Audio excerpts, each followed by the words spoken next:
Agora a gente vai estudar sobre a aplicação dos recursos do Fundeb. A gente viu antes que os municípios, os estados e municípios arrecadam, né, essa receita e voltam para os estados e municípios de acordo com a matrícula da educação básica apurada no censo escolar do ano anterior. Aí, quando essa receita chega aos estados e municípios, como ela pode ser gasta? Como ela deve ser gasta? Como a lei estabelece, certo? O recurso do Fundeb ele deve ser gasto da seguinte forma. 60% dos recursos anuais totais do Fundeb devem ser destinados ao pagamento da remuneração dos profissionais do Magistério da Educação Básica, em efetivo exercício na rede pública. 40% nas demais despesas de manutenção e desenvolvimento do ensino.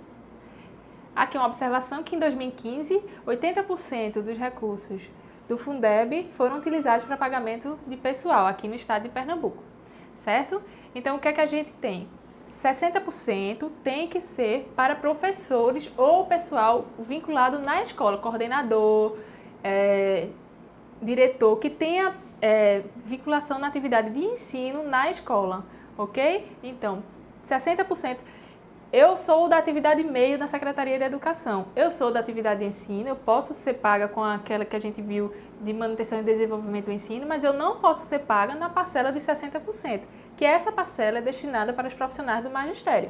Eu posso ser paga nos 40%, certo? Então, 60% obrigatoriamente deve ir para pagamento de pessoal do magistério e 40% para aquelas despesas que a gente viu anteriormente, que são enquadradas como de manutenção e desenvolvimento do ensino. Isso, é claro, na atuação prioritária do ente. Então, eu posso botar os 40% naquelas atividades? Posso. Mas se ali tem uma despesa de ensino superior, eu não posso utilizar o Fundeb. Ele vai contar para os 25%. Se eu fizer uma despesa, por exemplo, na Universidade de Pernambuco, aquela despesa vai contar para os 25%, que é uma despesa com educação, mas não pode ser feita com recursos do Fundeb, porque o recurso do Fundeb só paga a atuação prioritária do ente, ok? O Fundeb, ele deve ser todo executado no exercício financeiro que ele for arrecadado. Então, todo recurso que chegar em 2016, ele deve ser executado em 2016. Mas a lei ainda abre uma exceção que 5% desses recursos eles podem ser executados, somente 5% podem ser executados no exercício subsequente, no primeiro trimestre. Por último, a gente vai falar sobre a prestação de contas do Fundeb. Sim, tem regras de aplicação, tem regras de arrecadação, mas e quem julga essas contas? A quem eu presto contas? Como é feito isso? Então, você presta conta do Fundeb ao Tribunal de Contas. Então, tem toda uma série de organismos que fiscalizam a execução desse recurso, a aplicação desse recurso. E a própria lei do Fundeb estabeleceu a criação de um conselho, o Conselho do Fundeb, que é composto por, no mínimo, 12 membros. E eles são responsáveis por acompanhar e controlar a distribuição, transferência e aplicação dos recursos do Fundeb, acompanhar a elaboração da LOA, né, a nossa proposta orçamentária anual, no âmbito de suas respectivas esferas governamentais de atuação, instruir e comparecer as prestações de contas dos recursos do Fundeb a serem apresentadas ao respectivo Tribunal de Contas, que deve ser apresentado ao Poder Executivo, correspondente até 30 dias antes do vencimento do prazo para apresentação na prestação de contas ao Tribunal, e também supervisionar a realização do censo escolar.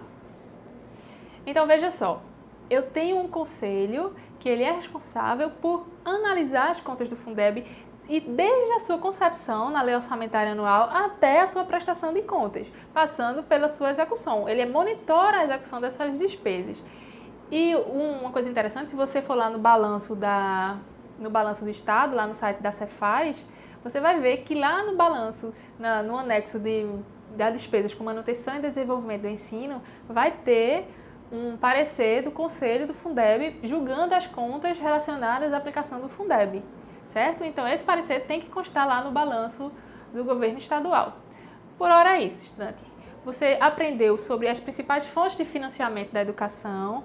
Entenda que esse assunto não se esgota nessa videoaula, não tem como eu falar de todo esse financiamento nessa videoaula. Então é importante que você pegue a apostila para aprender os conceitos, quais são os impostos, os percentuais de transferência, como é que é o Fundeb, como é que é a aplicação do Fundeb. Então é importante que você pegue essa apostila para rever esse assunto, para acrescentar conteúdo nesse assunto, certo? Eu espero que você tenha tirado todas as suas dúvidas, que a apostila com a videoaula tenha conseguido dirimir todas as suas dúvidas e que você tenha um bom estudo e sucesso aí nesse seu curso.